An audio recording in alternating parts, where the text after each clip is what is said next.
AI가 알려준 가장 빠르게 부자가 되는 방법 3가지. 지금 통장에 있는 돈, 그리고 지금 나이. 이 2가지만 놓고 보면 나는 절대 부자가 될 수 없다고 생각하는 분들이 많습니다. 그런데 오늘 제가 하려는 이야기를 끝까지 들으시면 그 생각이 달라지실 겁니다. 얼마 전 저는 AI에게 조금 무례할 정도로 직설적인 질문을 던졌습니다. 지금 수백 년간 인류가 축적한 경제, 투자, 심리학, 성공한 사람들의 데이터를 다 학습했잖아. 그럼 말해봐. 평범한 사람이 가장 빠르게 부자가 되는 방법이 뭐야? 감성적인 위로 말고 진짜 작동하는 방법으로. AI는 처음엔 뻔한 답을 내놨습니다. 저축하고 절약하세요. 저는 다시 물었습니다. 그건 이미 다 아는 거잖아. 그렇게 해서 부자가 된 사람 별로 없어. 진짜 부자가 된 사람들의 공통된 패턴을 데이터로 뽑아봐. 그러자 AI가 완전히 다른 각도의 답을 내놓기 시작했습니다. 그리고 그 답을 정리해보니 놀랍게도 딱 3가지로 압축이 됐습니다. 오늘 영상에서는 이 3가지를 하나씩 뜯어보겠습니다.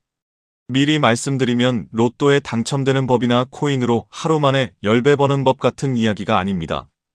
그런 건 방법이 아니라 도박입니다. 오늘 다룰 3가지는 실제로 부를 이룬 사람들에게서 반복적으로 발견되는 확실하게 작동하는 원리입니다. 그리고 이 원리들의 공통점은 지금 이 순간부터 바로 실천할 수 있다는 것입니다. 끝까지 보시고 오늘 안에 딱 1가지만이라도 실천해 보시기 바랍니다. 그 1가지가 5년 뒤 여러분의 인생을 완전히 다른 곳으로 데려다 놓을 수 있습니다. 부자에 대한 가장 큰 오해. 본격적으로 들어가기 전에 하나 짚고 넘어가겠습니다. 사람들이 부자에 대해 갖고 있는 가장 큰 오해가 있습니다. 부자들은 원래 운이 좋았거나 부모를 잘 만났거나 특별한 재능을 타고났다는 생각입니다. 물론 그런 경우도 있습니다.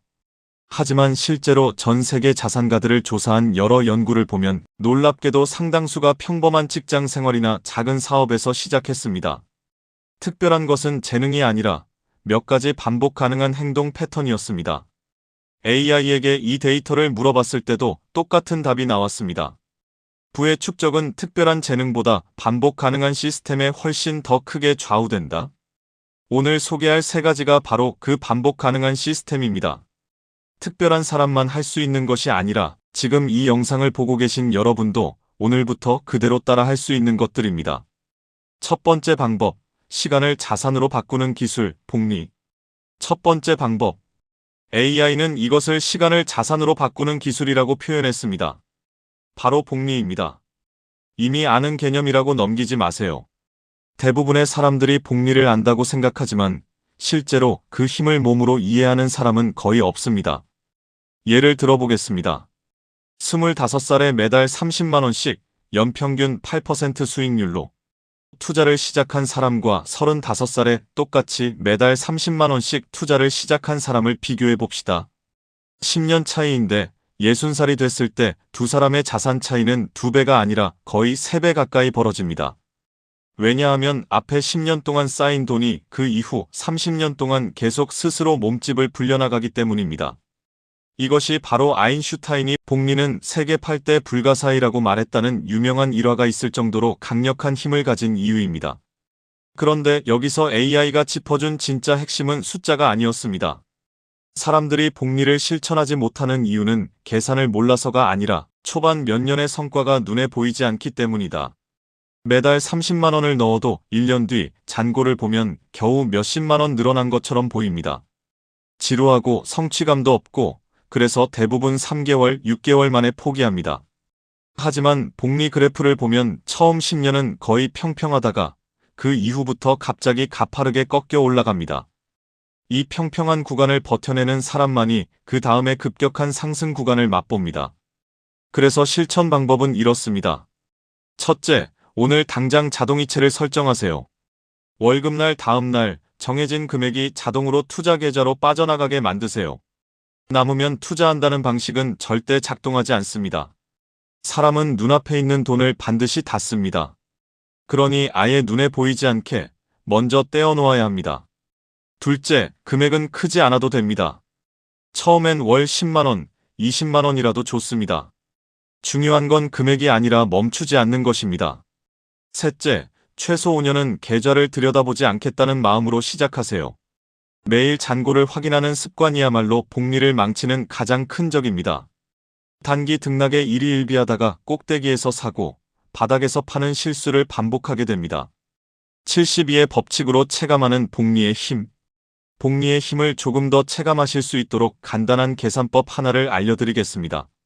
72의 법칙이라는 것인데 72를 연평균 수익률로 나누면 원금이 2배가 되는데 걸리는 시간이 대략 나옵니다. 예를 들어 연평균 8% 수익률이라면 72를 8로 나누면 9가 나옵니다.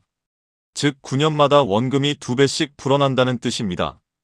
100만원이 9년 뒤엔 200만원, 18년 뒤엔 400만원, 27년 뒤엔 800만원, 36년 뒤엔 1600만원이 됩니다. 처음 9년 동안 늘어난 금액은 100만원이지만 마지막 9년 동안 늘어난 금액은 800만원입니다. 똑같은 9년인데 결과는 8배 차이가 납니다. 이것이 바로 복리 곡선이 뒤로 갈수록 가팔라지는 이유이고, 그래서 언제 시작하느냐가 얼마를 넣느냐보다 훨씬 중요한 변수가 되는 이유입니다. 오늘 시작하는 것과 5년 뒤에 시작하는 것 사이에는 나중에 절대 따라잡을 수 없는 격차가 생긴다는 것만은 꼭 기억하시기 바랍니다. 복리를 갉아먹는 함정, 생활비 인플레이션. 복리를 방해하는 가장 흔한 함정이 하나 더 있습니다. 바로 소득이 늘어난 만큼 씀씀이도 늘어나는 것, 이른바 생활비 인플레이션입니다. 월급이 250만원에서 350만원으로 오르면 대부분의 사람들은 늘어난 100만원을 고스란히 소비했습니다. 차를 바꾸거나 더 비싼 곳으로 이사하거나 외식이 잦아집니다. 소득은 늘었는데 저축액은 그대로거나 오히려 줄어드는 경우도 많습니다. AI가 이 부분에서 제안한 아주 실용적인 규칙이 있습니다. 소득이 오를 때마다 늘어난 금액의 최소 절반은 반드시 자동이체 금액을 늘리는 데 써라. 즉 월급이 100만원 올랐다면 그중 50만원은 생활비로 쓰더라도 나머지 50만원은 곧바로 투자, 자동이체 금액을 올리는 데 쓰라는 것입니다. 이렇게 하면 생활 수준은 계속 나아지면서도 동시에 자산은 소득 상승 속도보다 더 빠르게 불어납니다. 반대로 이 규칙 없이 소득이 오를 때마다 전부 소비로 흡수해버리면 평생 월급이 올라도 자산은 제자리인 채로 살게 됩니다. 두 번째 방법, 소득의 상한을 없애는 것. 두 번째 방법으로 넘어가겠습니다. AI는 이것을 소득의 상한을 없애는 것이라고 정리했습니다. 첫 번째 방법인 복리가 강력하긴 하지만 여기엔 치명적인 한계가 있습니다. 넣을 돈 자체가 적으면 아무리 복리라 해도 그 위력이 제한적이라는 것입니다. 월급이 250만원인 사람이 아무리 아껴서 매달 50만원씩 20년을 투자해도 그 원금 자체의 한계 때문에 도달할 수 있는 자산의 크기는 제한됩니다. 그래서 AI가 두 번째로 강조한 것이 소득 자체를 늘리는 것입니다. 그런데 여기서 그냥 야근을 더 하세요, 부업을 하세요라는 뻔한 이야기가 아닙니다. AI가 짚어준 핵심은 이것입니다. 시간을 파는 노동에는 반드시 상한선이 있다. 부자가 된 사람들은 예외 없이 어느 시점에서 시간이 아니라 결과물을 파는 구조로 넘어갔다.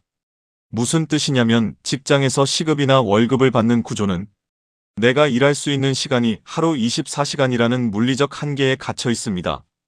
아무리 능력이 뛰어나도 하루에 30시간을 일할 수는 없습니다. 그런데 콘텐츠, 지식, 시스템, 브랜드처럼 한번 만들어 놓으면 내가 자고 있는 동안에도 계속 팔리는 것들은 이 시간의 한계에서 벗어납니다. 책 한 권을 써서 10,000명에게 판다고 생각해보세요.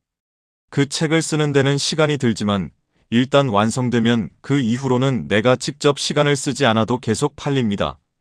온라인 강의, 유튜브 채널, 소프트웨어, 자동화된 사업 시스템도 마찬가지 원리입니다.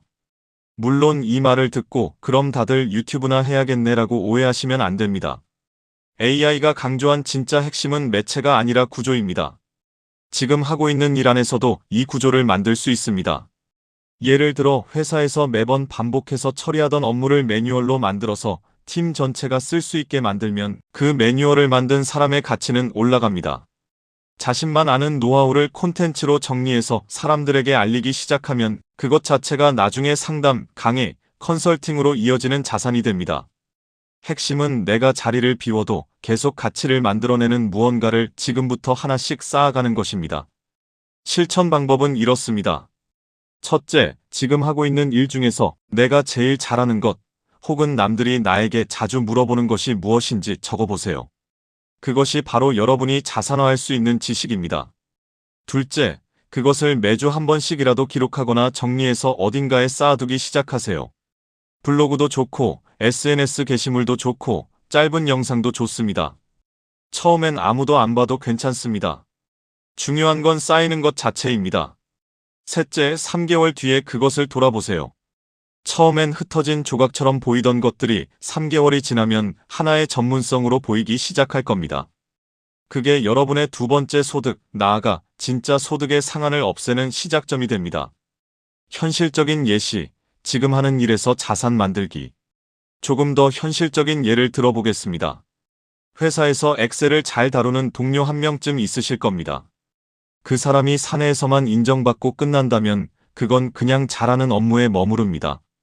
그런데 그 노하우를 정리해서 온라인에 강의로 만들거나 관련된 템플릿을 만들어서 판매하거나 짧은 영상 콘텐츠로 꾸준히 올리기 시작하면 그 순간부터 똑같은 지식이 자산으로 바뀝니다.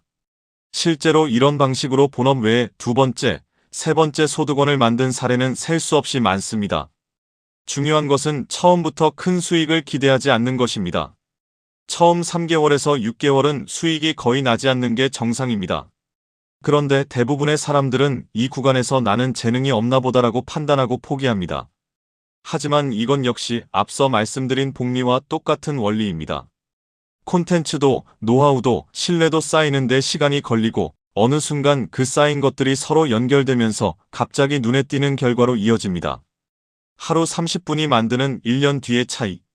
이 소득 구조를 만드는 데 걸리는 시간에 대해서도 오해가 많습니다. 많은 사람들이 언젠가 시간이 넉넉해지면 시작해야지라고 생각하지만 그 넉넉한 시간은 대부분 영원히 오지 않습니다. AI는 이 부분에서 하루 30분이라는 아주 작은 단위를 제안했습니다.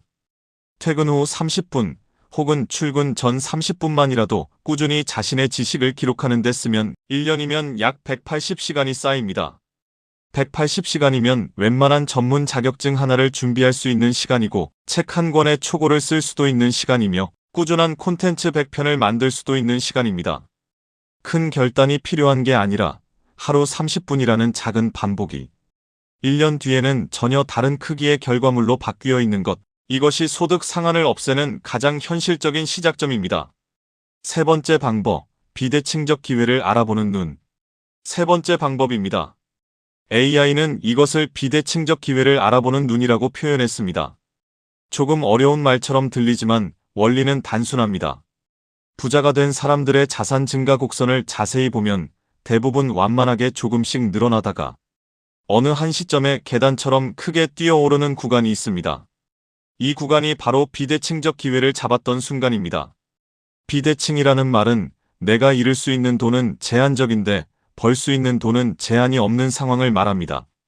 예를 들어 초기 스타트업에 소액을 투자하는 경우, 최악의 경우 그 돈을 전부 잃을 수 있지만 잘 되면 수십 배, 수백 배로 돌아올 수 있습니다.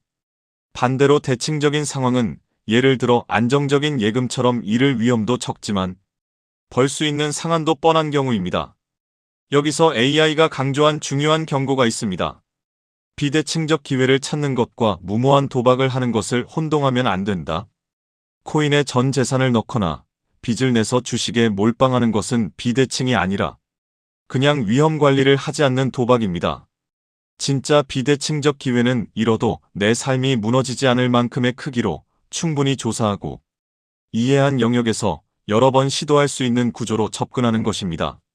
예를 들어 전체 자산의 5%에서 10% 정도를 자신이 잘 아는 분야의 성장 가능성 있는 곳에 나눠서 투자하는 것, 이것이 현실적인 비대칭 전략입니다. 100%를 걸고 한 방을 노리는 것이 아니라 작은 비중으로 여러 번의 기회에 반복적으로 노출되는 것입니다. 또 하나 AI가 짚어준 흥미로운 포인트가 있습니다. 비대칭적 기회는 항상 처음엔 불편하고 어색하게 느껴진다는 것입니다. 왜냐하면 아직 대중이 알아채지 못한 영역이기 때문입니다. 모두가 다 좋다고 말하는 시점에는 이미 그 기회의 비대칭성이 사라진 뒤입니다. 이미 가격에 다 반영되어 있기 때문입니다. 그래서 부자가 된 사람들은 공통적으로 남들이 아직 관심 없을 때 위험해 보이지만 논리적으로 설득력 있는 곳에 먼저 발을 들였습니다. 실천 방법입니다. 첫째, 지금부터 매달 정해진 소액, 예를 들어 전체 자산의 5%를 넘지 않는 선에서 공부하는 투자용 자금을 따로 떼어두세요. 이 돈은 잃어도 생활에 지장이 없는 돈이어야 합니다. 둘째, 이 돈으로는 남들이 다 아는 것이 아니라 여러분이 직접 관심 있고 공부할 수 있는 새로운 산업이나 분야를 찾아보세요. 셋째, 한 곳에 몰아넣지 말고 여러 개로 나누세요.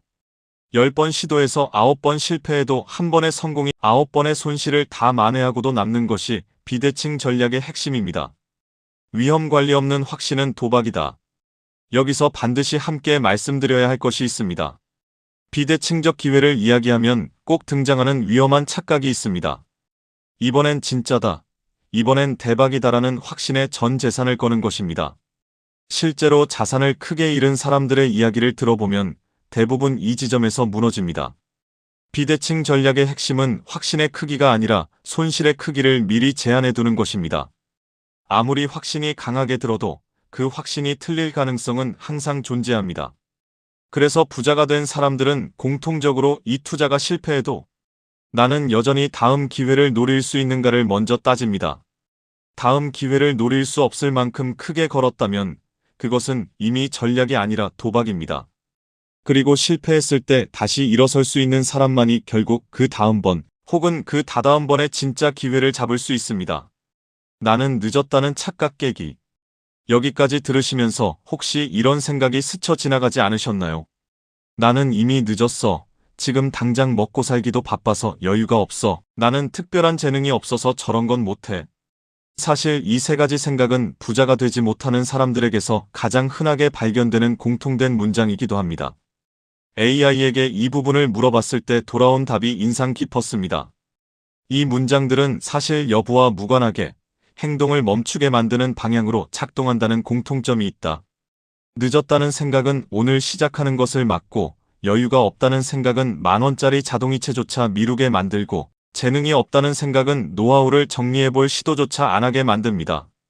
그런데 앞서 살펴본 세 가지 방법 중 어느 것도 특별한 재능이나 큰 돈을 전제로 하지 않습니다.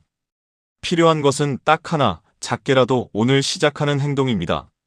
나이가 몇이든 지금 가진 돈이 얼마든 복리는 시작한 순간부터 작동하고 노하우 정리는 시작한 순간부터 쌓이고 공부는 시작한 순간부터 안목이 됩니다. 늦었다고 느껴지는 바로 지금이 5년 뒤에 나에게는 가장 빨랐던 순간입니다. 세 가지를 하나로 지금 당장 실천할 것. 여기까지 듣고 나면 눈치채셨을 겁니다. 이 세 가지 방법은 사실 따로 노는 것이 아니라 서로 맞물려 돌아갑니다. 복리는 시간이 쌓일수록 강해지고 소득의 상한을 없애면 그 복리에 넣을 수 있는 돈 자체가 커지고 비대칭적 기회는 그렇게 만들어진 여유 자금을 훨씬 빠르게 불려줍니다. 세 가지를 동시에 돌리는 사람과 하나만 붙잡고 있는 사람의 차이는 5년, 10년 뒤에 상상 이상으로 벌어집니다. 그리고 AI가 마지막으로 덧붙인 말이 있습니다. 이 세 가지 방법에는 공통적으로 필요한 한 가지 자원이 있다. 바로 시작하는 사람이 되는 것이다. 아무리 좋은 방법을 알아도 실행하지 않으면 그저 지식일 뿐입니다. 실제로 부자가 된 사람과 그렇지 못한 사람의 결정적인 차이는 머리가 좋고 나쁘고가 아니라 불완전한 상태에서도 일단 시작했느냐 아니냐였습니다. 완벽한 계획을 세운 다음에 시작하려는 사람은 영원히 시작하지 못합니다. 시장도 기회도 여러분의 상황도 계속 변하기 때문에 완벽한 타이밍은 오지 않습니다. 그래서 오늘 이 영상을 보고 계신 지금 딱 세 가지만 정리해서 실천해 보시길 권합니다. 첫째, 지금 스마트폰을 꺼내서 오늘 안에 자동이체를 하나 설정하세요. 금액은 중요하지 않습니다. 10,000원이라도 좋습니다. 중요한 건 오늘 시작했다는 사실입니다. 둘째, 노트나 메모장을 열어서 남들이 나에게 자주 물어보는 것, 내가 남들보다 조금이라도 잘하는 것을 세 가지만 적어보세요. 그것이 여러분의 두 번째 소득이 시작될 씨앗입니다. 셋째, 최근에 관심이 갔지만 지금 뛰어들기엔 늦었어라고 넘겼던 분야가 있다면 그것을 오늘 딱 30분만 다시 찾아보세요. 투자를 하라는 말이 아닙니다. 공부를 시작하라는 말입니다. 공부가 쌓이면 그 다음에 기회가 왔을 때 알아볼 수 있는 눈이 생깁니다. 돈은 목적이 아니라 도구다. 마지막으로 하나 더 말씀드리고 싶은 것이 있습니다. AI에게 이 모든 이야기를 정리시킨 뒤에 마지막으로 이렇게 물어봤습니다. 그래서 결국 돈을 왜 벌어야 하는 거야? 조금 뜬금없는 질문이었지만 돌아온 답이 오늘 영상을 마무리하기에 가장 좋은 말인 것 같아 함께 나눕니다. 부를 쌓는 궁극적인 목적은 돈 그 자체가 아니라 선택지를 넓히는 것이다. 원하지 않는 일을 억지로 하지 않을 자유, 사랑하는 사람에게 시간을 쓸 수 있는 자유, 실패해도 다시 일어설 수 있는 여유. 돈은 이 자유들을 살 수 있는 가장 실용적인 도구일 뿐이다. 돈 자체를 목표로 삼으면 아무리 벌어도 만족이 없습니다. 하지만 돈을 자유와 선택지를 넓히기 위한 도구로 본다면 오늘 여러분이 실천하는 작은 자동이체 하나, 노트에 적은 3줄의 노하우, 30분의 공부 시간이 단순한 재테크가 아니라 앞으로의 인생에서 더 많은 것을 선택할 수 있는 자유를 미리 사두는 행동이 됩니다. 그 관점으로 다시 오늘 이야기를 떠올려 보시면 왜 지금 시작해야 하는지가 더 선명해지실 겁니다. 부자가 되는 것은 어느 한순간의 대박이 아니라 매일매일의 방향이 쌓여서 만들어지는 결과입니다. 오늘 영상에서 다룬 3가지, 복리의 힘, 소득 상한을 없애는 구조, 그리고 비대칭적 기회를 알아보는 눈. 이 3가지를 머릿속에만 담아두지 마시고 지금 이 순간 딱 하나라도 손으로 실행해 보시기 바랍니다. 이 영상이 도움이 되셨다면 구독과 좋아요 부탁드립니다. 여러분이 오늘 실천한 것 한 가지 댓글로 남겨주시면 다음 영상에서 더 깊이 있게 다뤄보겠습니다. 끝까지 시청해주셔서 감사합니다.